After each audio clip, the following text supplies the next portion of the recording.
How you doing there? Welcome back to Babble on Talmud. Today we're studying Daf Tesvav, Daf 15 of Masechta Chullin. Friends, another amazing daf here, Masechta Chullin. We are continuing our discussion of Hilchos Shabbos. Unbelievable. It's been such a tainug, such a pleasure to jump back into Hilchos Shabbos. We haven't been in these sugyas in ages. So we are going to be wrapping that up. Of course, we are discussing the topic of Shechita on Shabbos. If somebody shechted an animal on Shabbos, can it be eaten? We had seen yesterday that the Mishnah says yes, it can be eaten. We had seen that Rav's opinion was that, however, you have to wait until after Shabbos to eat it. We said that that is based on Rabbi Yehuda's opinion, and we were on a mission to figure out which Shita of Rabbi Yehuda is Rav basing his opinion on. So we are in the middle of that search, and our first suggestion for a resolution to that question will be regarding moving a candle on Shabbos, and our next and final suggestion will be about cooking on Shabbos, which means that it's going to relate to Shechita on Shabbos. So by cooking on Shabbos, we're going to see a three-way machlokes, Reb Meir, Reb Yehuda, and Reb Yochanan HaSandler. That's a name we don't hear every day. And how that machlokes regarding cooking applies to Shechita. We will then wrap up our dip into Hilchos Shabbos, our 2-day exploration of Hilchos expedition into Hilchos Shabbos, and we will get to a new Mishnah that discusses which knives are kosher for Shechita. So also an interesting discussion. So this is going to be another day, another great daf here at Masechta Chullin and here at Babble on Talmud. Come join me. Let's enjoy ourselves, have a great time, and let's learn Daf Tesvav and Masechta Chullin. Friends, we begin on Daf Yudalid Omid Beis 2, 4, 6 lines from the bottom of Yudalid Omid Beis. There are no kind of markers over here. There's no 2 dots, no periods, no nothing. You just got to find it. It's Elo Amr of Sheshes Breder of Edi. That is what we're up to. So, as I mentioned in the introduction, yesterday we saw a Mishnah. In that Mishnah, we said that if somebody shechts an animal, whether it's on Shabbos, whether it's on Yom Kippur, so the Shechita itself is ksher.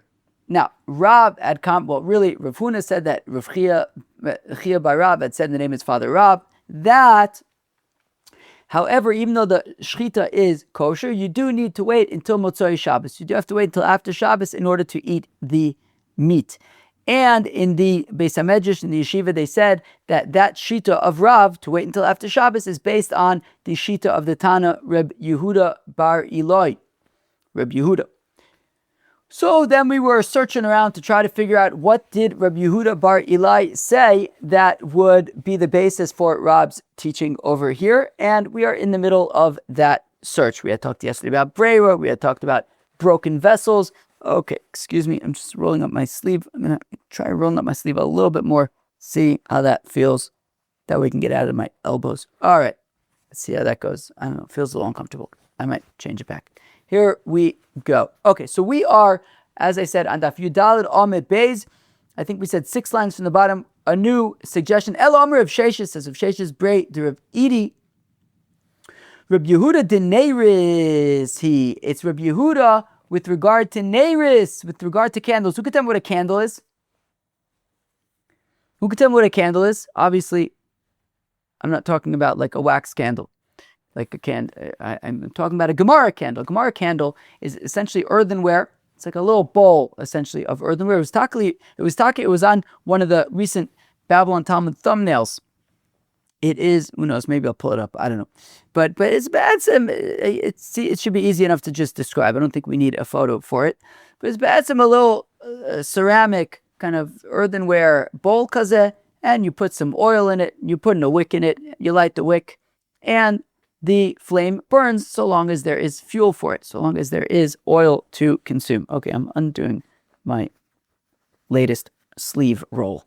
Okay, now, so that's a candle. Okay, so we're talking about an earthenware candle.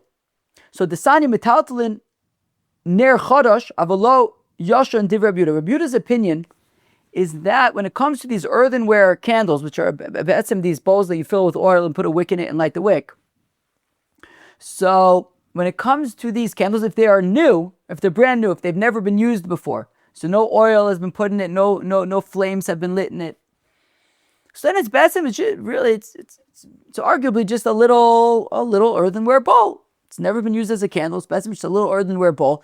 You could put cherries in it. It's beginning of cherry season now in Eretz Yisrael.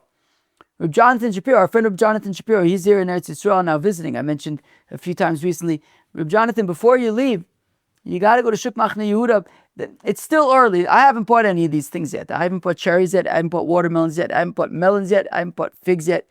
I haven't bought nectarines or peaches yet. It's still early in the season. You give it time, wait for the quality to go up and the price to go down. We've had a long Bein Hazmanim over here, which is why you haven't heard me talk too much about the Paris of Eretz Yisrael recently. But I'm not going to shut up about it soon. Oh, they're going to be made. The mangoes. Can you imagine? All right. Anyways, so you could put a few cherries in this little candle that hasn't been used as a candle yet, so it's not muksa, it's mutter. So metaltlin ner chadash. So this new ceramic candle, you can, it's a little kli, it's not muksa, it's fine. Avod lo yoshin. But once you've used this ner as a ner and you've put oil in it and fire and you lit a flame, then it gets not nice. You're not going to want to put cherries in there. It's become a candle. It has become a candle, and that's what its life is now, as a candle. You're not going to use it for anything else once it got all oily and used as a candle. So we see that be'etzem, that once it's been, what is that? Demuksu, I'm reading Rashi, Demuksu machas meres she'adeya she'adas kotzabo v'ach be'emanami k'shekiddush hayom hi muksa machmas iser evim menachai shalin shchita. So Rashi helps us explain. So this candle, be'etzem, once it's been used as a candle, you're not going to use it for anything else, and therefore it's muktzah.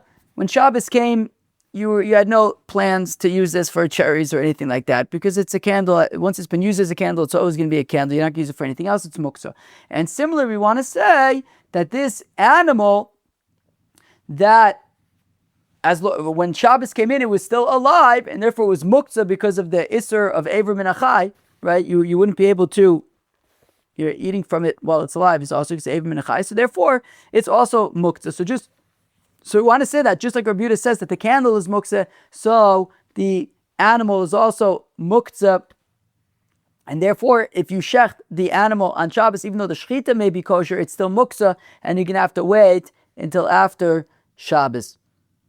So the Gemara suggests, however, maybe that's not a good raya, because Eimer de Shamas Leilu Rabbi Yehuda b'muktzah machmas meyus, muktzah machmas iser mishamasli. But maybe I will suggest that Rabbi Yehuda says muktzah when it's muktzah machmas meyus, that when Shabbos came in, why is this candle muktzah? Because it's earthenware, and once you use it for oil, it gets all oily and nasty, and you're not going to want to put anything else in it. It gets all oily and gross. So you're not going to want to use it for anything else. But maybe he says a davka by that category of muktzah. Muktzah machmas meus, muktzah machmas grossness. But muktzah machmas iser, like our animal here, that it's muktzah because it's usher teeth from it so long as it's alive. Eivur min Achai. Maybe he wouldn't say that. Maybe he would say that if it is slaughtered on Shabbos, you could eat it right away. However, says the Gemara yes, we do see that Rabbi Yehuda says the same thing by muktzah machmas iser. Ditnan, Disani, that we learn in the Brayso, Rabbi Yehuda says, Rabbi Yehuda, kol aneir shel mateches. Okay, if you have a candle made out of metal, and a metal candle doesn't become gross like an earthenware vessel does. So kol neiris shel mateches, a candle made of metal, metaltalin, you can move it, and that's regardless of if it's new or if it's old. Even if it's been used before, it doesn't get nasty. And therefore, you can move it on Shabbos, chutz min haner shadliku bo ba'osa Shabbos. The only exception being if it was lit on Shabbos, meaning, I imagine the assumption is that you're not lighting it on Shabbos, so meaning that you lit it before Shabbos, which means that when that when Shabbos came in, it was lit.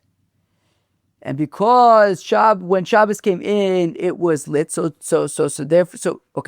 we're saying if when Shabbos came in, it was not lit, so long as it's a metal candle, so it's not going to be muktzah. It's going to be mutar, because so long as it isn't lit, it's not disgusting. A metal candle doesn't get disgusting like an earthenware vessel candle does.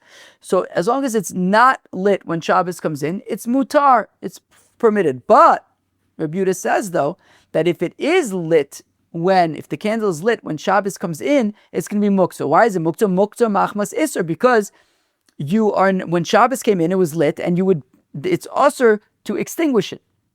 And because this candle is lit and it's usher to extinguish it, so therefore the candle becomes muktzah. You can't touch it, you can't do anything with it, right? Because you're not allowed to extinguish it, and if you have to leave it alone, and that's in Isser, right? Muktzah machmas Isser of, I assume it's mechabe. What does Rashi say?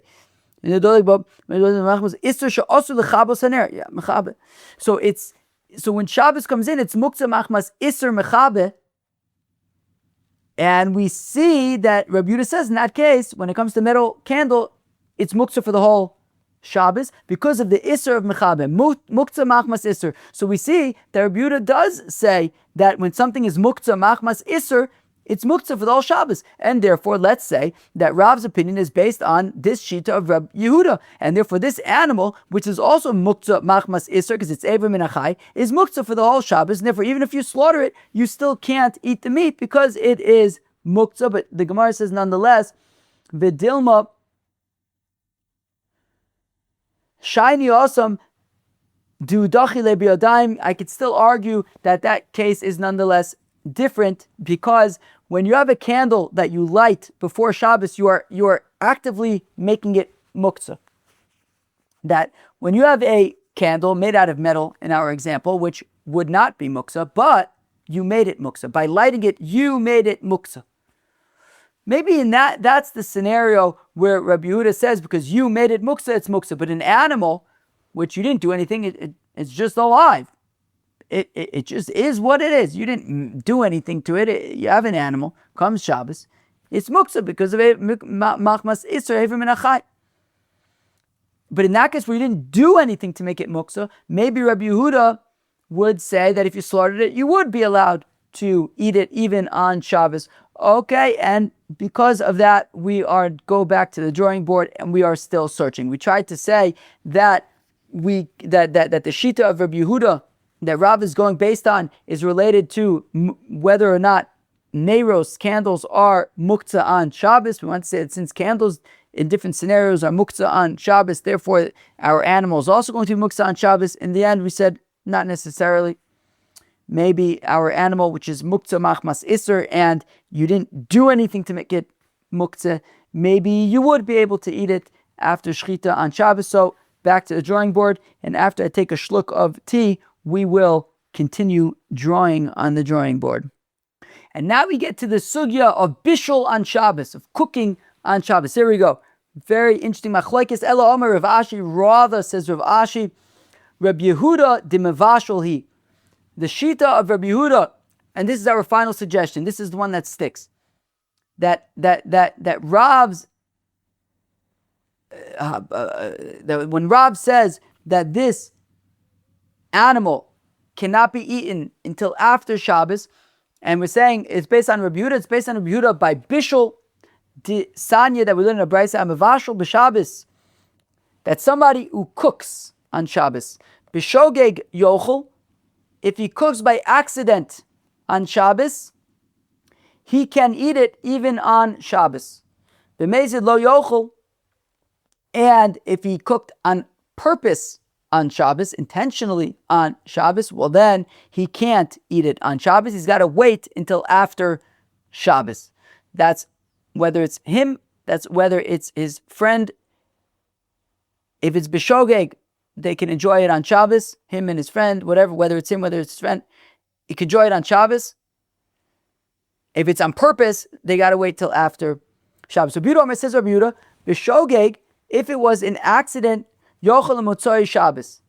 If it was an accident, so then whether it's him, whether it's somebody else, they got it by if this was cooked on Shabbos, something that was cooked by accident on Shabbos, says Rabbi Yehuda, you gotta wait till after Shabbos.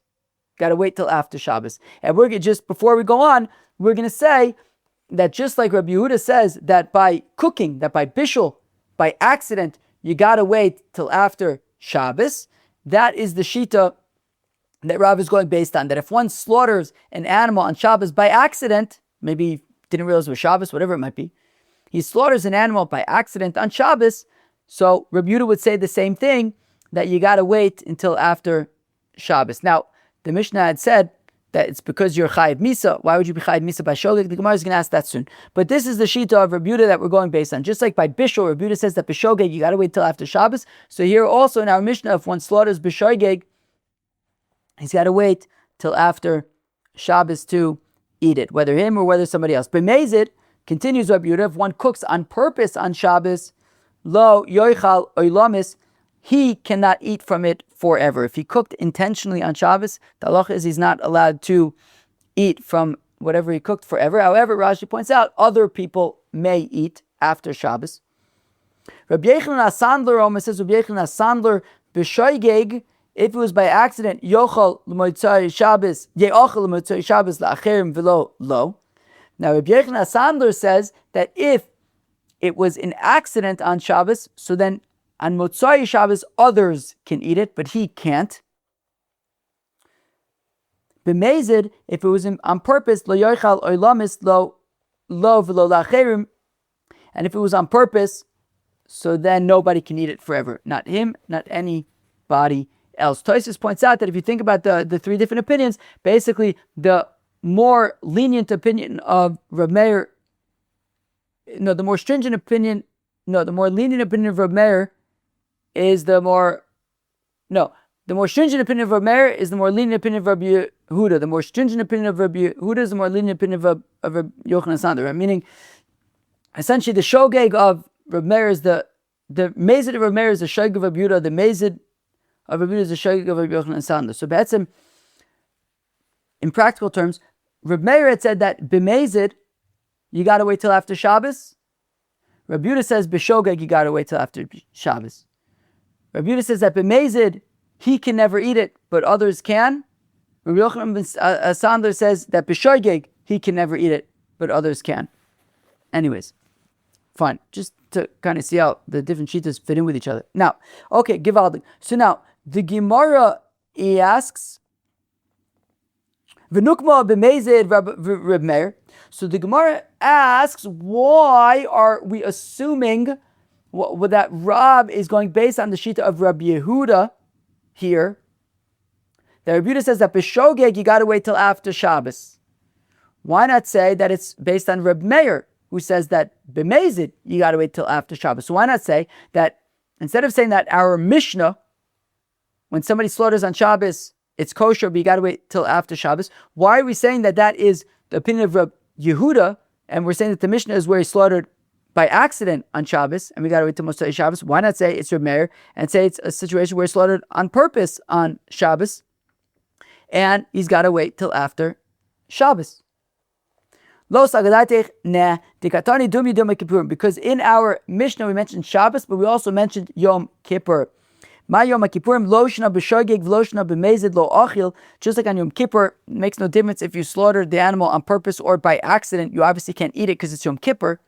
So just like by Yom Kippur, there's no distinction between shogeg and mezid. So we're also looking for an opinion that ochanami, that by Shabbos, loshna b'shogeg v'loshna b'mezid lo ochil. That we're also looking for an opinion that regardless of if it's b'shogeg or b'mezid, you would have to wait until after Shabbos to consume it. And that is Reb Yehuda. Reb Yehuda says that b'shogeg you got to wait till after Shabbos, and also b'mezid, the other people are going to eat it, have to wait till after Shabbos. According to Reb Meir, however, b'shogeg you can even eat it on Shabbos, which would not be comparable to Yom Kippur, where obviously nobody's going to be able to eat anything on Yom Kippur. But now, frag the Gemara, mimatzis mukmas la b'shogeg Reb Yehuda. Can you really say that it is talking about Bishogeg, how can you say that our Mishnah is talking about Bishogeg? We're saying that our Mishnah, where you have to wait till Motzei Shabbos, it's Rabbi Yehuda, and you slaughtered it Bishogeg. And if you got to wait till after Shabbos. But how can you say it's talking about Bishogeg? It says in the Mishnah that even though he's Chayiv Misa, even though he committed a capital offense, nevertheless, the Shechita is kosher.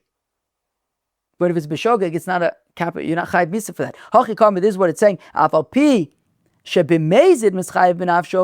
Who, even though Shechita on Shabbos is something that if performed b'mezid, you would be Chayiv Misa. Nonetheless, if you do it b'shogeg, the Shechita is nonetheless kosher. Even though Shechita on Shabbos is something that if done b'mezid, you'd be Chayiv Misa for, when it's done b'shogeg, the Shechita is nonetheless kosher. So Hacha the b'shogeg, Shechita ksher here, when done b'shogeg, nevertheless, the Shechita is ksher. Fact the Gemara, v'nukma kireb Yochanan Hasandler. Why not say that the Mishnah is like Rabbi Yochanan Hasandler? Domer loshna b'shogeg, v'loshna b'mezid, who says it doesn't matter if it's b'shogeg or b'mezid, lo achil. Rabbi Yochanan Hasandler says either way, you can't eat it on Shabbos. So why say that it is the opinion of Rabbi Yehuda? Maybe say it's the opinion of Rabbi Yochanan Hasandler. Rabbi Yochanan Hasandler kamafli b'motzoi Shabbos la'acherim v'lo lo. The difference is that when, according to Rabbi Yochanan Hasandler, he says that on Motzoi Shabbos, other people can eat it, but he can't. Tanedidan shchitasu ksher katani loshna lo v'loshna acherim. However, our Tana didn't make any distinctions. He says, our Tana says shchitasu ksher, that the shchita is kshera, whether for him, whether for others. So according to Rabbi Yehuda, when it's bishog, when he shechs bishogeg, so Motzei Shabbos, he can eat it, other people can eat it. The shechita is kshera, whether for the shaychit, whether for anybody else. According to Rabbi Yochanan Hasandler, even if it's bishogeg, you have to wait till Motzei Shabbos, and then other people can eat it, but he can't eat it. And therefore, because he can't eat it, we're saying our Mishnah can't be like him, because our Mishnah is saying that anybody would be able to eat it. You just have to wait till Motzei Shabbos. So it's got to be the opinion of Rabbi Yehuda. Okay, and we're satisfied with that. So we're saying that just like Rabbi Yehuda says that by Bishul on Shabbos b'shogeg, you have to wait till Motzei Shabbos.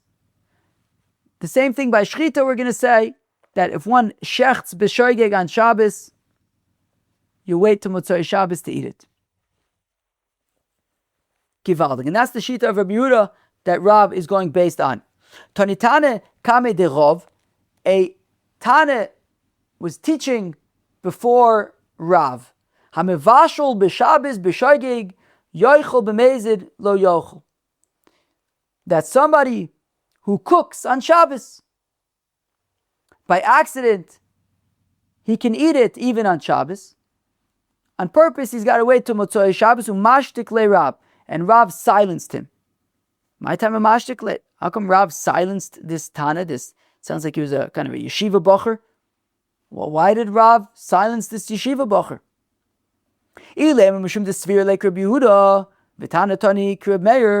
If we say, well, because Rav holds like Rabbi Yehuda, and he was saying over the opinion of Reb Meir, right? He was saying if you slaughter on Shabbos by accident, you can eat it even on Shabbos. That's Reb Meir's opinion. If you're going to say that Rav doesn't hold like Reb Meir, he holds like Rabbi Yehuda, that even by accident you got to wait till Motzei Shabbos. However, what? That's not the way the Yidden do things. Mishum desvir leik Rabbi Yehuda manditani Reb Meir mashtikle. Because Rav holds like Rabbi Yehuda, he doesn't want to hear anybody say Reb Meir's opinion. That's ridiculous. We're all about machlekes. We're all about trying to get to the emes, trying to get to the truth. We want to acknowledge and study and work and grapple with and work with all the opinions. It makes no sense. Why? Okay, fine. Maybe Rav holds like Rabbi Yehuda. That could be fine. But because somebody's saying another shita, the shita of Rabbi Meir, he would silence him? This doesn't make sense. And more so, Misavrla Rabbi Yehuda, and Does Rav in fact actually hold like Rabbi Yehuda and not like Reb Meir? V'amar Rav Chanan bar Ami, says Rav Chanan bar Ami ki moiri lehu Rav l'talmidei, that when Rav would explain the halacha specifically to his talmidim, to his students, Mori Luke Reb Meir, he would advise them like Reb Meir.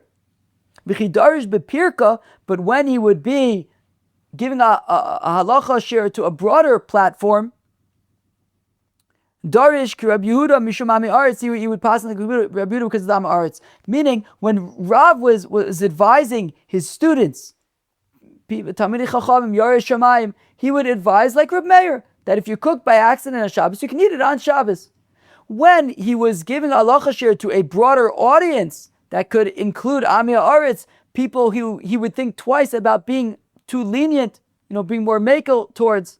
So he would paskin like Rabbi Yehuda and say, even by accident, wait till Motzei Shabbos. However, we see that Rab Meir, that Rab did in fact paskin like Rab Meir. Tosfos Taka says we paskin like Rab Meir, though the Shulchan Aruch paskins like Rab Yehuda. That Peshogi, you wait till after Shabbos. Anyways. Mishum Amiyot, V'chitema, Tana Bepirke, Tana Kame. And if you're going to say, well, as we just said, Rav in the broader platform to the people would pass like Rabbi Yehuda, and maybe this bacher was saying over this halacha in the halacha shir. As Rashi points out, on Shabbos there would be a big drasha. I guess in Surah there would be a big drasha on Shabbos afternoon, and all the people would come of all different backgrounds and learning levels. And maybe it was at that shir that this student was saying over the opinion of Reb Meir, and as we said, in the context of the shir, Rav would pass like Rabbi Yehuda because the concern of Ami Arasim, he doesn't want to be too lenient, and not like Reb Meir. So maybe Rav silenced this student because it was in the context of a broader audience, and he didn't want the student saying over Reb Meir's opinion, because in that context he would pass like Rabbi Yehuda. But that's also not a good suggestion, because atukule alma litana tzaise la mora tzaise. The Gemara says that wouldn't make sense. Why? Because anybody coming to the shir is coming to the shir because they want to hear what Rav has to say. They're coming to the shir. They know that Rav is about to give a halacha shir. Some yeshiva student is there as well, saying over some learning. Nobody's paying attention to him. They're waiting for Rav to give the shir. Whatever Rav says, nobody's paying attention to what some Tana on the side is saying. Nobody's going to listen. Nobody's paying attention. Nobody's even going to hear it. But he's saying Reb Meir's opinion. Nobody noticed he was saying any opinion. He's a guy on the side. They're here to hear the shir from Rav. Nobody's paying attention to what he's saying, this guy on the side. So what was Rav silencing him about? Omer Rav Nachman bar Yitzchok, Tana shoichet, Tana kame dirav. He did not say, I'm a vashal b'Shabbos b'shogeg yochel b'mezil yochel. Hashoichet b'Shabbos b'shogeg yochel b'mezil yochel. That this Tana said, if one slaughters on Shabbos by accident, you can eat the raw meat on Shabbos, but on purpose, then you'd have to wait till Motzei Shabbos. Omar Le, to which Rav says to the Tana, my daitich, Reb Meir, what is, you think that's the sheet of Reb Meir? Because after all, Reb Meir does say that by Bishul, Reb Meir had said that if you cook by accident on Shabbos, you can eat it on Shabbos. On purpose, you got to wait till Motzei Shabbos. Now, this Tana said that the same halacha applies to Shechita. But Ad kan lo kashay Reb Meir ele b'mevashel d'roi lachus aval shoichi de'en roi lachus lo. And says Rav to the Tana,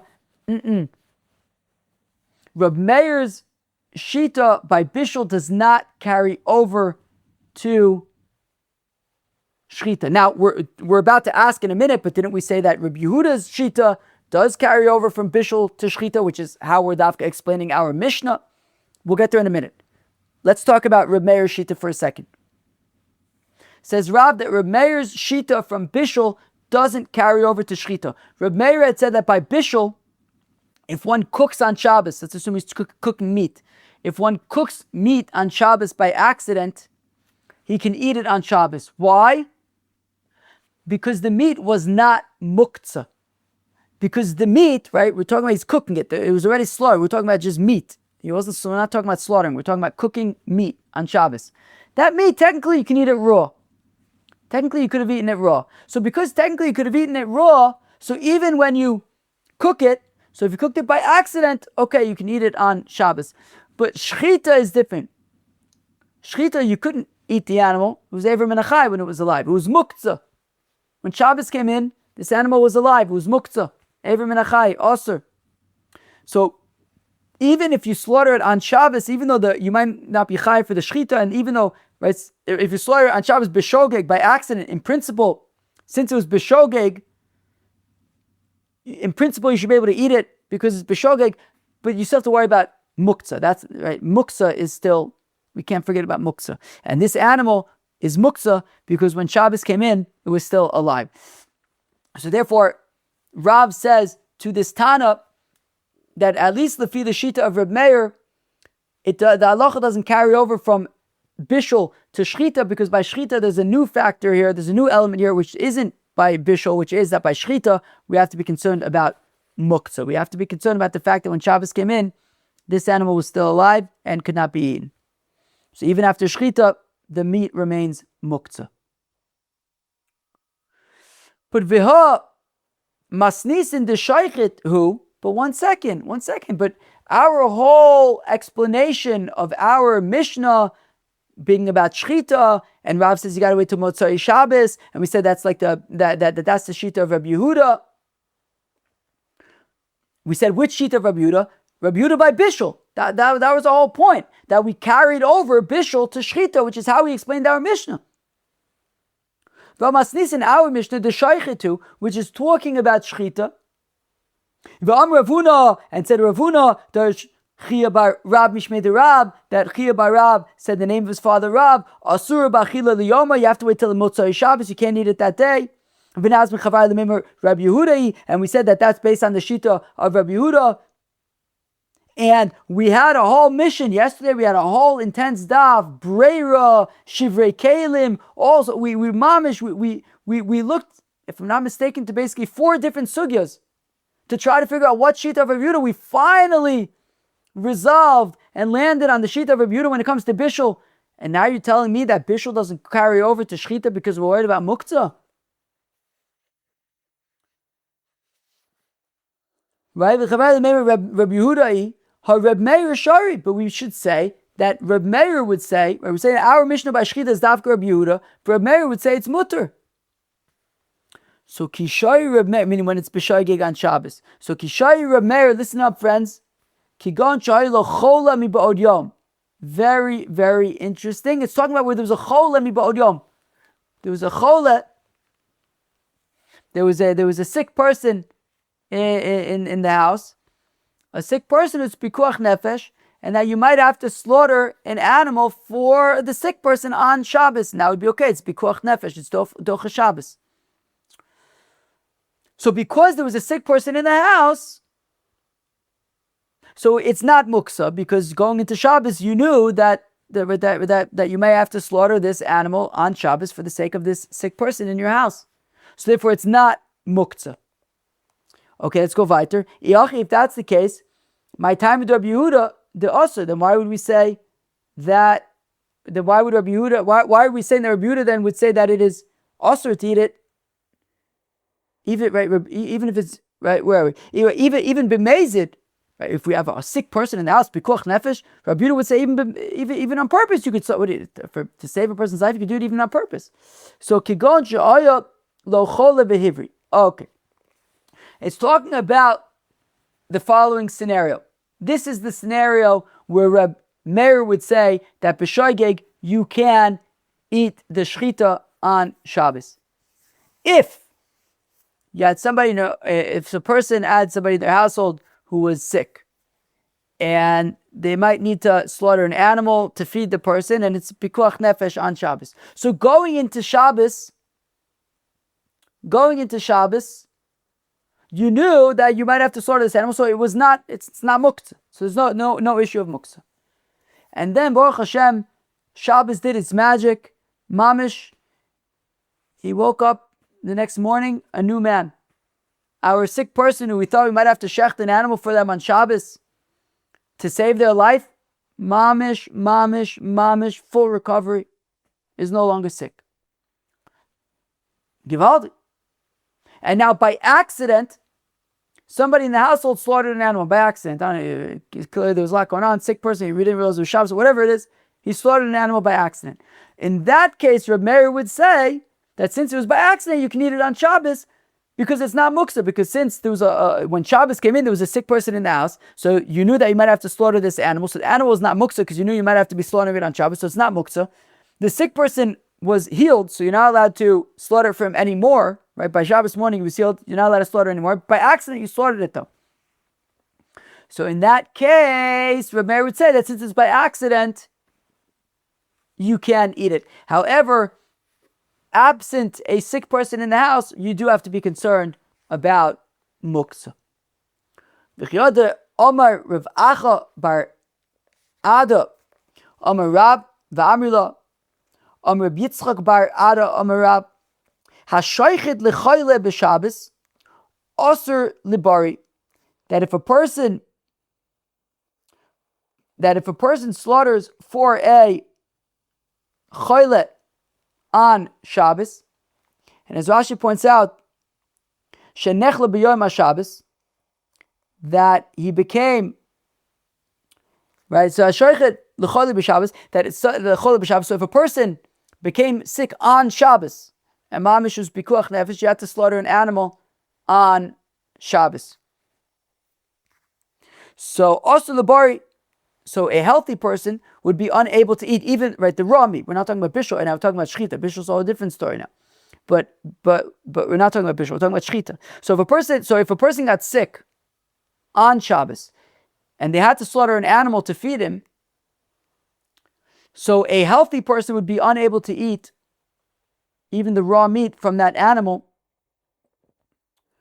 because the animal itself is muktzah. Because the the person was the person you shechting it for was healthy when Shabbos came in, so the animal was muktzah, so you could slaughter for the sick person who became sick on Shabbos because it's pikuach nefesh. But for any healthy person, they would not be able to eat even the raw meat because it's muktzah. Hamevashel lechole b'Shabbos mutter libari. Somebody who cooks for a sick person on Shabbos, meat that was already slaughtered from before Shabbos, and there's a sick person, it's pikuach nefesh, you have to cook for that person on Shabbos. Hamvashel chol b'Shabbos mutter libari. A healthy person would be able to eat from that cooking. My time. What's the reason? The difference is that when it comes to shechita, the animal was muktzah. We're talking about a person who got sick on Shabbos, so therefore before Shabbos, there was no intention to be slaughtering this animal on Shabbos for the sick person. So the meat was unable to be eaten before Shabbos, and when Shabbos came in, it was muktzah. Now the person got sick, so you slaughtered the animal for the sick person so that he can eat, but the meat is still muktzah because it was unable to be eaten beforehand. It was Eivor Menachai. However, if we're talking about cooking, right, so up until now we're talking about slaughtering. If we're talking about cooking, however, meat that was already slaughtered from before Shabbos, but it was raw, so since technically you could have eaten it raw, so if there was a reason to be cooking it, because there was somebody who was sick and it's pikuach nefesh, so a healthy person can eat it on Shabbos since it was technically able to be eaten already from before, and it's not muktzah. Now, Omer Papa says, Papa Paim Shashoichet Mutter Kigon Shaylo Chole Mibod Yom. There are times when slaughtering the animal, you'd be allowed to eat it. For example, if there was a person who was sick already from before Shabbos, so it's not muktzah because you knew that you might be slaughtering this animal on Shabbos. Mivashel Aser, and yet cooking could actually be Aser. Kigon Shekatzos Lodlas. For example, if you had to cut a gourd from the tree, so that would be considered mukta, and you would not be able to eat that. So if you cook it for a sick person, fine, but you'd be unable to eat it yourself, since it was mukta, since it was attached to the tree. Amar of Dimi says, "Min darda hilchasa," says of Dimi darda. This is the halacha. Hashoichet lechoyle b'Shabbos, mutter lebari beumtza. That a person who slaughters for a sick person on Shabbos, he'd be allowed to eat the raw meat. My time came the efshur the chazayis basar below shchita ki kashachet adayte dechol kashachet. So, 1 second, let me just see something. Right, yeah. So if a person was sick, okay, so the halacha is that if a person was sick already before Shabbos, and therefore when Shabbos came in, you knew that you might be slaughtering this animal on Shabbos. So it's not an issue of muktzah. And on Shabbos, the chole is still sick. So you slaughter the animal for the sick person. A healthy person, once the animal is slaughtered, is allowed to eat that meat. I'm going to read that again. Right? So if you have a person who's sick, and he was sick already from before Shabbos, so when Shabbos came in, he was already sick, and you knew that you might have to slaughter an animal for that, for the sick person. So mutter lebari beumtza. So even a healthy person is allowed to eat the raw meat. Cooking, it's a different story, but he's allowed to eat the raw meat. My time outcome came to eat efshur likzayis basar below shchita, because the thing is, this sick person might only need a kazayas of meat. That might be all he's going to eat. But, you can't get a kazayas of meat without slaughtering an entire animal. So you're not slaughtering more than you need to so that you'll also have some food. No, there's going to be plenty of meat to eat from that animal. And therefore, he's not slaughtering it for himself. He's slaughtering it because the chole needs meat, and once already slaughtering an animal, there'll be plenty for you, so you can eat the raw meat of that animal if you want.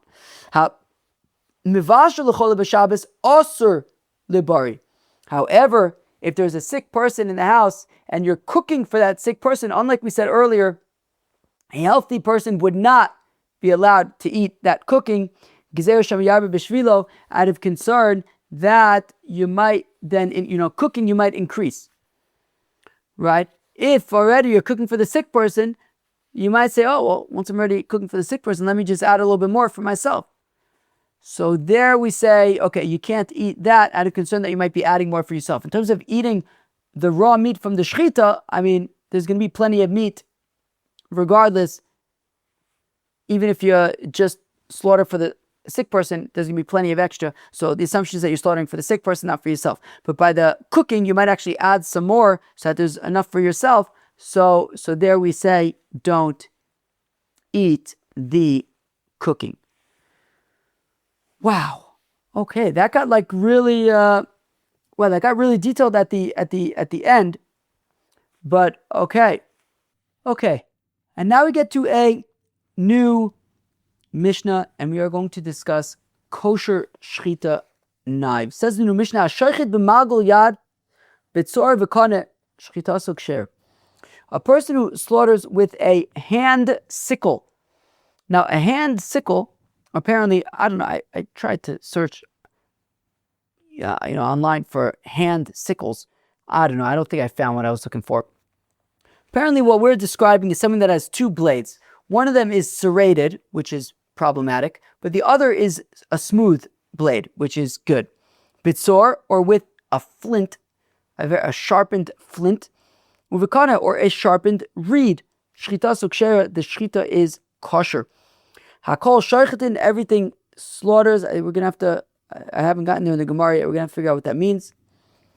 Ula olam shochten, and whenever you can shecht, ubakol shochten, and with everything you can shecht. Rashi says the Gemara is going to explain to us what these things are. Chutz mi magol kotzer, but not with a harvesting sickle, because that is only serrated. Ba'megera, or with a saw, you can't saw off an animal's head.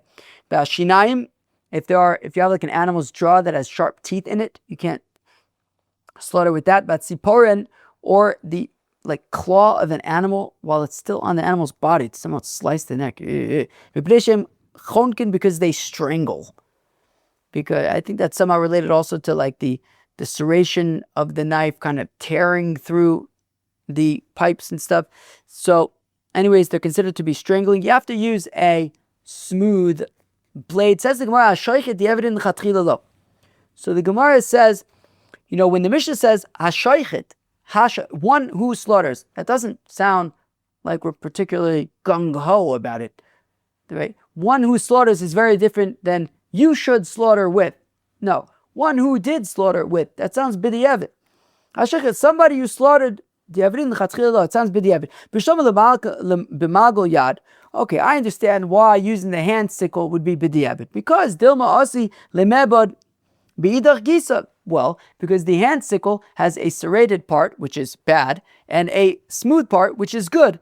So technically speaking, yes, the smooth part will be fine, completely kosher for shechita, but we discourage it because of the concern that what if you might get confused or whatever, you might make a mistake and use the serrated part. That would be a problem. But elatzor v'kana lechatchila lo. What's the problem with a sharp flint? I assume it's a flint stone. With a sharp piece of flint or with a sharp reed. Those are, as long as they're sharp, who cares? For a minute, we have a contradiction. Bakol shochtin, you could slaughter with anything.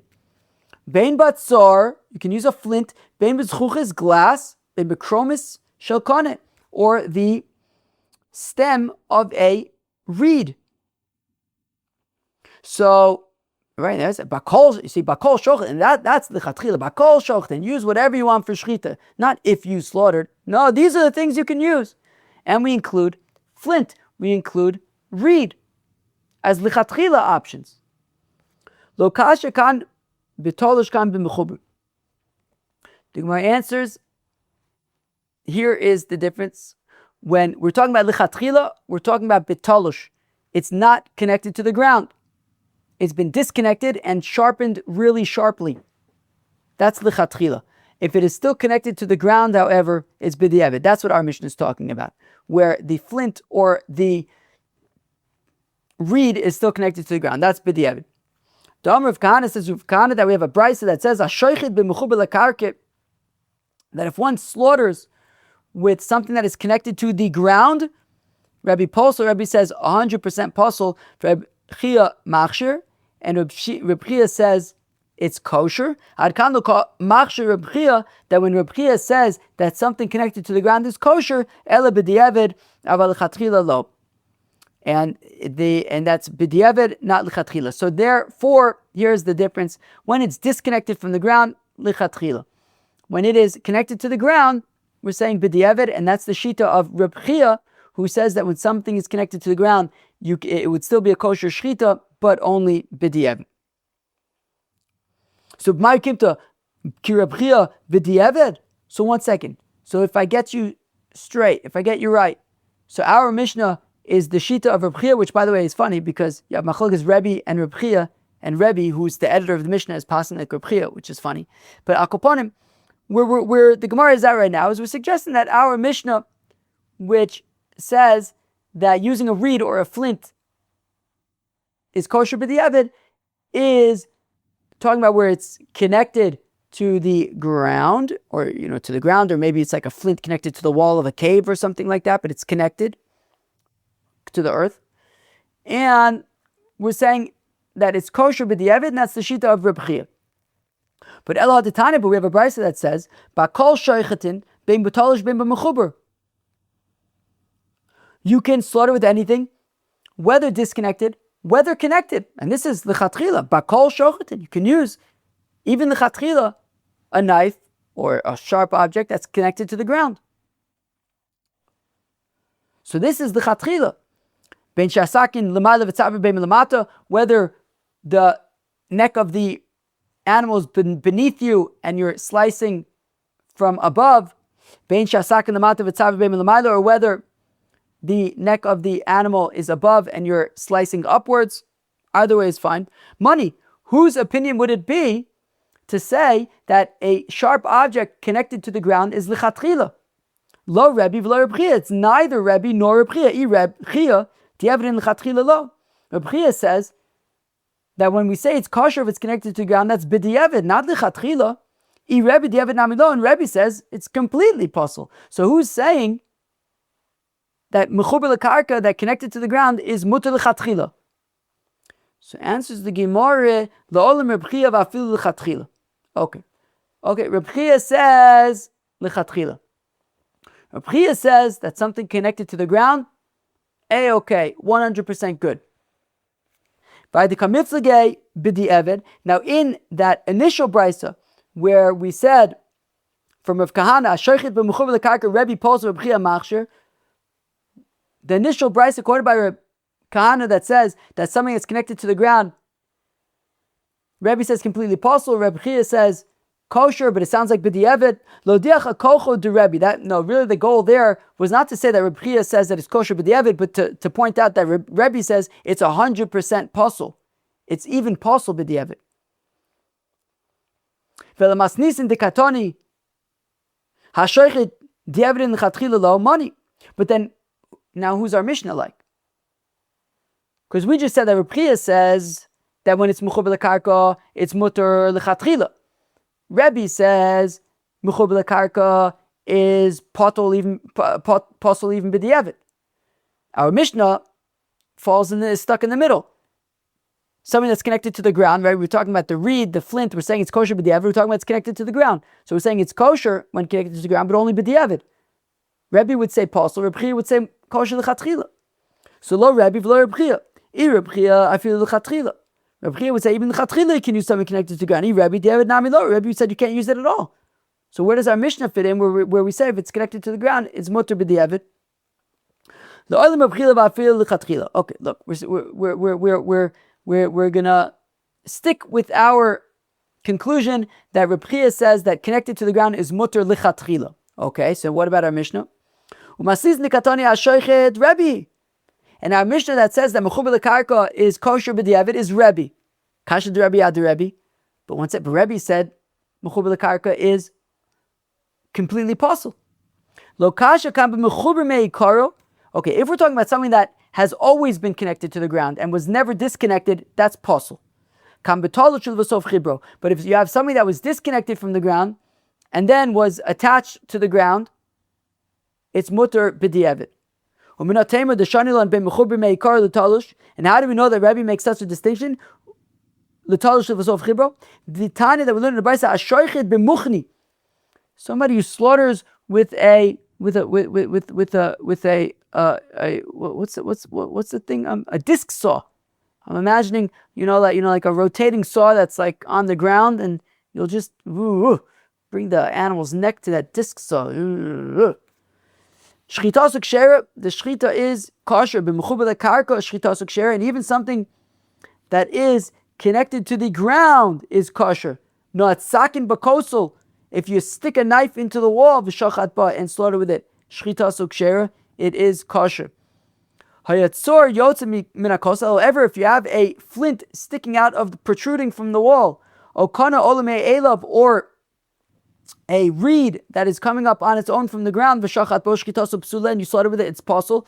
Kashin adadi, it's problematic. On the one hand, we said mechuber lekarka is kosher, but then we start talking about the flint coming out from the wall and the reed coming out from the ground, and we're saying it's possible. Is it kosher? Is it possible? Elalav shmamina shani bein mechuber meikar l'tosh l'vasof chibur shmamina. Rather, the way to explain it is that when we say mechuber lekarka is kosher, it's talking about if it was disconnected and then you connected it to the ground, such as that knife that you stuck into the wall or whatever.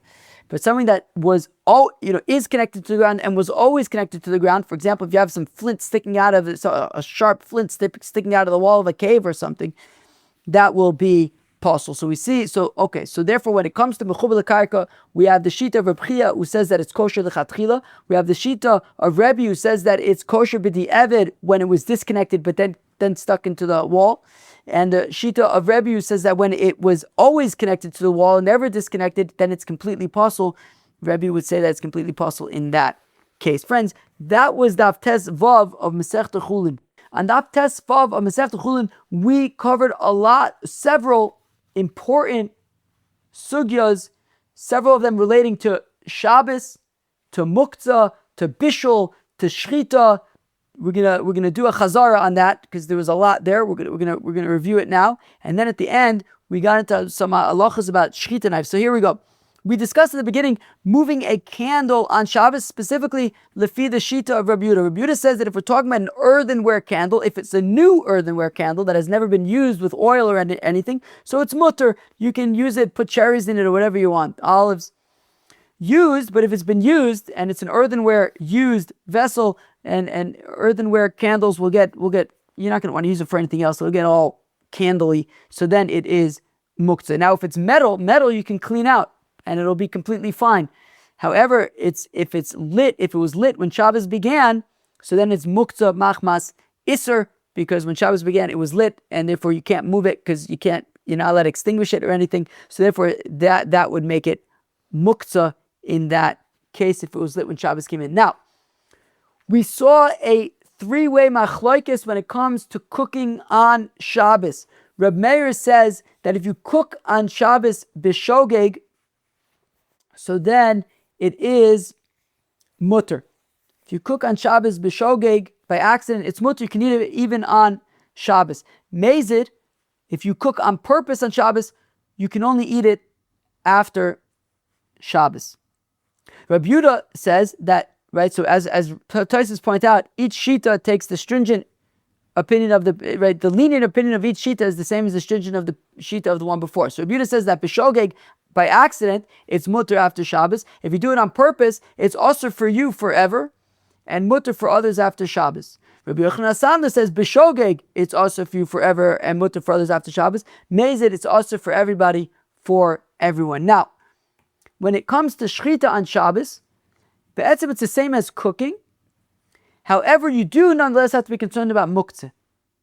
Okay? So Reb Meir, what do I have here? So Reb Meir says you have to wait till after Shabbos unless someone was sick on Shabbos. Exactly. So according to Reb Meir, in principle, if you slaughter on Shabbos, right, we're saying that essentially the machlokes that we saw by Bishul will carry us over to shechita, and therefore we said that our Mishnah that says that shechita is, right, if you shecht on Shabbos by accident, the shechita is kshera, but you have to wait till Motzai Shabbos. That's the opinion of Rabbi Yehuda, and that's because that's Rabbi Yehuda's opinion by Bishul, and it carries over to shechita. In principle, Rabbi Meir's opinion by Bishul, which is that by accident you can eat it even on Shabbos. In principle, it carries over to shechita, that if you shecht by accident, you can eat the raw meat even on Shabbos. However, you do nonetheless have to be concerned about the fact that it's muksa, that when Shabbos came in, this animal was still alive and it's muksa.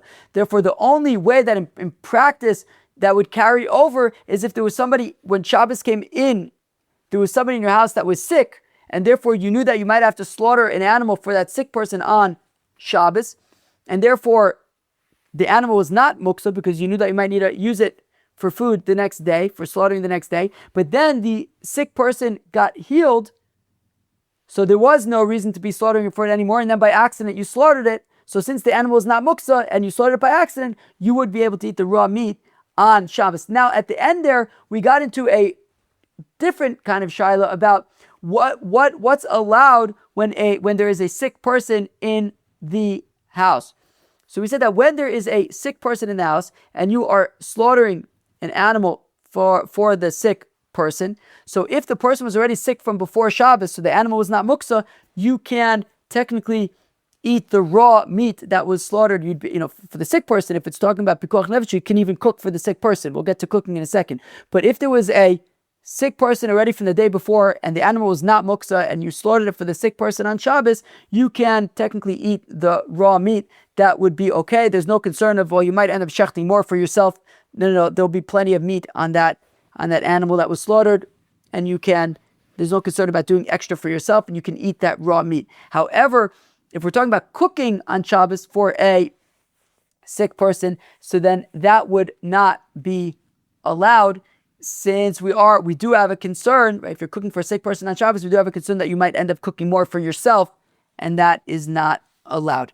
We then got into kosher shechita knives. We said that a shechita knife needs to be smooth. It can't be serrated. Now, in a knife that's disconnected from the ground, mutter l'chatchila. When it's connected to the ground, so Reb Chia says it's still mutter l'chatchila. Rebbe says it's mutter b'di'eved when it was disconnected and then reconnected. But if it was never disconnected, if it was always attached to the ground, it is possible even b'di'eved according to Rebbe. Friends, that was Daf Tes Vav of Masechta Chullin. I hope you enjoyed it, and I will catch you tomorrow for Daf Tes Zayin of Masechta Chullin. Cheers.